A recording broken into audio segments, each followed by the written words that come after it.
Ni hona etorri nitzanean lehenengo aldiz, orain dela kasiko 20 egun, sorpresa ikaragarri hartu nuen, ez? Esan ziaten, zuk uste zu hemen mikroteatroa egin daitekela, eta esan hemen mikroteatroa egitea plazer bat izango da.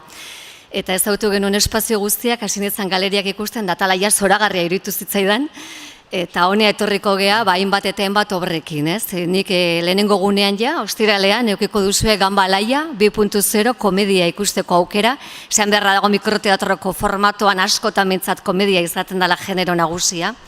Gure kasuan, aktoreak Isidoro Fernandez eta ni neu naiz, Aizpea Goenagak zuzendutako antzezlana da, eta Mikel Fernandi nok idatzitakoa.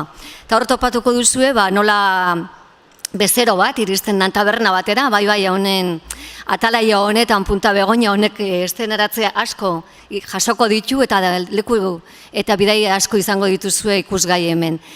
Gurea taberna batean kokatuta egongo da, eta sartzen da bezero bat eta ebaki bat eskatzen du. Baina non topatzen den aplikazio bat behar duela horretarako, eta hortxe uste zuen gonbidapena luzatzen dizuet, eta lortzen duen bezero horrek, kamare horrekin, aplikazio horrekin azkenan bere ebakia hartzeala ez.